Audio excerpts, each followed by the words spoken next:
Hi. Today for our book we're going to be doing chapter 8, which is called On the Old Sea Wall. A few days had passed after the victory over Pride, and Much Afraid and her companions were continuing their journey along the shore of the Great Sea. One morning the path unexpectedly turned inland again, and they found themselves facing back over the desert in the direction of the mountains, although, of course, they were too far away to be visible. With a thrill of indescribable joy, Much Afraid saw that at last the path did actually run straight toward the east, and it would lead them back to the high places. She dropped the hands of her two guides in order to clap her own, gave a little skip of joy. No matter how great the distance between them and the mountains, now at last they were going in the right direction. All three stared back across the desert, but Much Afraid could not wait for her guides, and actually ran on ahead as although she had never been lame at all. Suddenly, the path took another turn at right angles and went straight before her as far as she could see. Not towards the mountains at all, but southward again, to where far ahead the desert seemed to end in some sort of hill country. Much Afraid stood still, dumb with dismay and shock. Then she began to tremble all over. It could not be possible. No, it couldn't. That yet again the shepherd was saying no and turning her right away from the high places. Hope deferred makes the heart sick, said the wise man of long ago, and how truly he spoke. Now she had been skipping and running so excitedly along the path toward the mountains that she had left sorrow and suffering quite behind, and while they were catching up with her, she was standing quite alone at a place where the path turned away from the mountains. Up from behind, a sand dune close beside her, rose the form of her enemy, Bitterness. He did not come any nearer, having learned a little more prudence, and was not going to make her call for the shepherd if he could avoid it, but simply stood, looked at her, and laughed, and laughed, and laughed, again and again. And it was the bitterest sound that Much Afraid had heard in all her life. Then he said, as venomously as viper, "Why don't you laugh too, you little fool? You knew this would happen."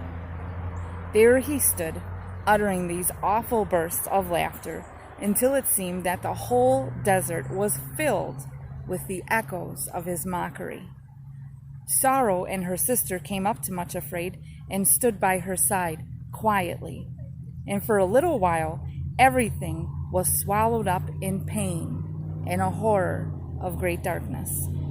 A sudden swirling wind shrieked over the desert and raised a storm of dust and sand which blinded them. In the silence which succeeded the storm, Much Afraid heard her voice, low and trembling, but quite distinct, saying, "My Lord, what do you want to say to me? Speak, for thy servant heareth." The next moment, the shepherd was standing right by her side. "Be of good cheer," he said. "It is I. Do not be afraid. Build me another altar and lay down your whole will as a burnt offering." Obediently, Much Afraid raised a little heap of sand and loose stones, which was all she could find in the desert, and again laid down her will with tears. For Sorrow had stepped forward and knelt beside her. "I delight to do thy will, O my God. From somewhere, though they could not see the source, there came a spurt of flame which consumed the offering and left a little heap of ashes on the altar. Then came the shepherd's voice. This further delay is not unto death, but it is for the glory of God, that the Son of God may be glorified. Another gust of wind sprang up and whirled the ashes in every direction, and the only thing remaining on the altar was a rough, ordinary-looking stone, which Much Afraid picked up and put into her bag with the others. Then she rose to her feet, turned her face away from the mountains, and they all started southward. The shepherd went with them for a little way, so that resentment and self-pity, who were hiding close at hand, awaiting an opportunity to attack, lay flat behind the sand dunes and were not seen at all at that time. Presently, they reached a place where the sea, which they had left behind when they turned inland, came sweeping into the desert, forming a great estuary. A strong tide was surging into it, filling it completely and swiftly flowing waters. However, a stone causeway with many arches had been built across the estuary, and an earthen ramp led up to it. The shepherd led Much Afraid to the roof of the ramp and told her to follow the path across the sea. Once more, he had repeated with great emphasis what she was to do, the words that he had spoken beside the altar, and then departed. Much Afraid, followed by her two companions, scrambled up the ramp and found themselves on top of the old sea wall. From the height on which they stood, they could look back over the desert. On one side was the sea, and on the other, so blurred with distance that they could not be sure if they really saw it, was a haze which might be part of the mountain. Or was it only wishful thinking? Then, looking ahead, they saw that the causeway would indeed bring them across the estuary into a different kind of country altogether. A well-wooded land of hills and valleys with cottages and farmsteads among the orchards and fields. The sun was shining brilliantly, and up there on the wall they could feel the full force of the great wind which was urging and lashing the rushing waves to flow swifter and swifter. It reminded Much Afraid of a pack of hounds, urged on by the huntsmen, following one another, leaping, surging, roaring beneath the causeway, and then flowing forward far inland, brimming the shores of the estuary. Somehow, the roar of the wind and the surge of the waters seemed to get into her blood and course through her being like glorious winds of fire. The wind whipped her cheeks and tore at her hair and clothes and nearly toppled her over. But she stood there, shouting at the top of her lungs. Though the wind seized the sound of it and carried it off, drowned it in a deafening roar of its own. What Much Afraid was shouting up there on the old sea wall was this: "And now shall my head be lifted up above my enemies round about. Therefore I will sing praises unto the Lord.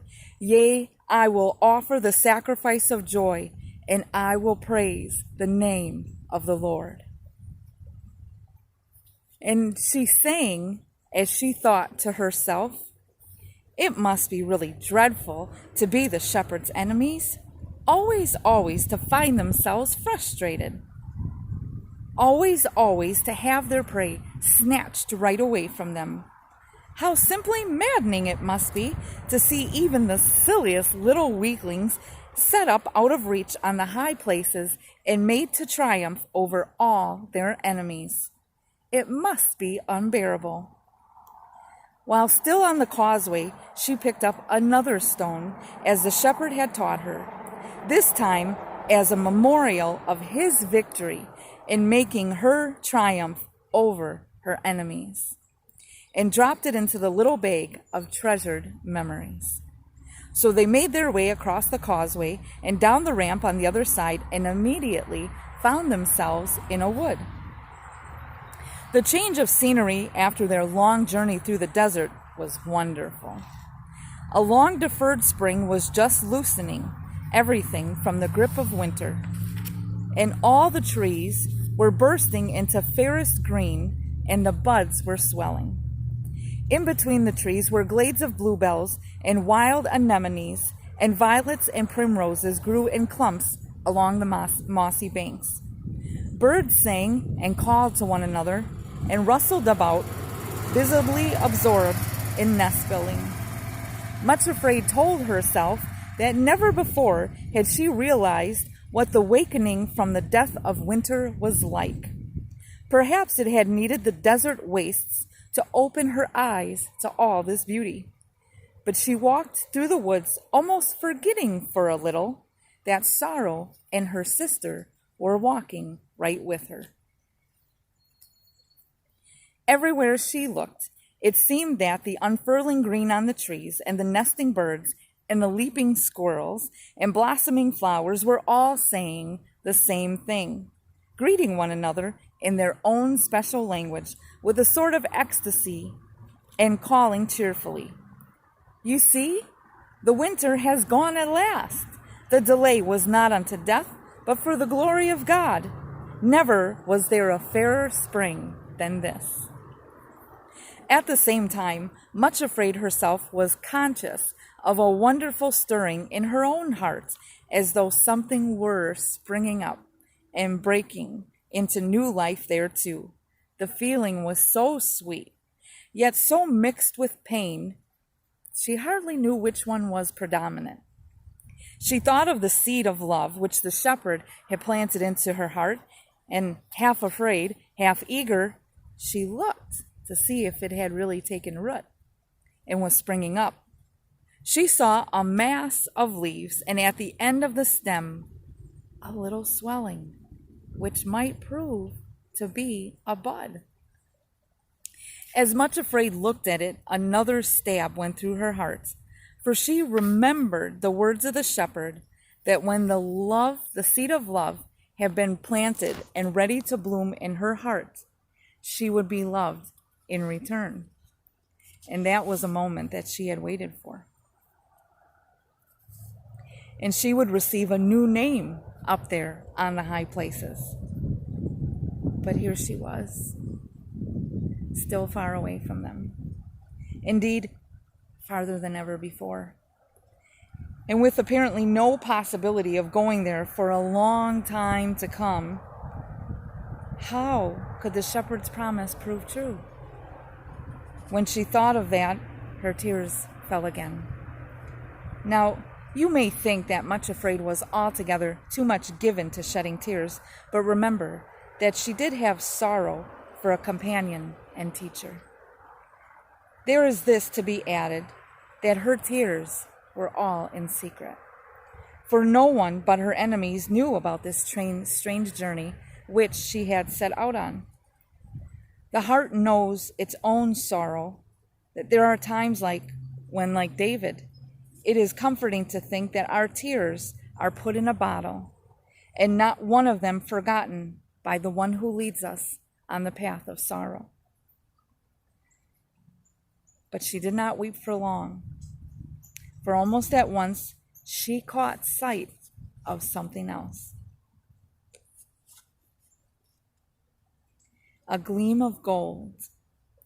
Looking closer, what should she see but an exact replica of the little golden flower that she had found growing near the pyramids in the desert. Somehow, it had been transplanted and was actually growing in her own heart. Much Afraid gave a little cry of delight, and the tiny golden thing nodded and said in its little golden voice, "Behold me, here I am, growing in your heart, acceptance with joy." Much Afraid smiled and answered, "Why, yes, of course, I was forgetting." And she knelt down there in the wood, put a pile of stones together, and laid sticks on them.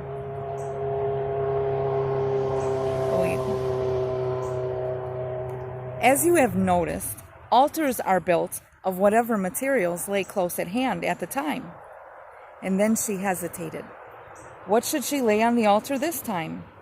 She looked at the tiny swelling on the plant of love, which might be a bud, and again might not. And then she leaned forward, placed her heart on the altar, and said, Behold me, here I am, thy little handmaiden, acceptance with joy, and all that is in my heart is thine. This time, though, there came a flame of fire and burned up the sticks that were laying there. The bud was still on the stem of the plant, perhaps thought much afraid because it was too small to offer. But nevertheless, something lovely had happened. And it was as though a spark from the flame had entered her own heart and was still glowing there, warm and radiant. On the altar, among the ashes, was yet another stone for her to pick up and put with the rest. So now there were 6 stones of remembrance lying in the bag that she carried. Going on her way, in a very short time, they came to the edge of the wood, and she uttered a cry of joy, for who should be standing there waiting to meet them but the shepherd himself? She ran toward him as though she had wings on her feet. "Oh, welcome! Welcome! 1,000 times welcome!" cried Much Afraid, tingling with joy from head to foot.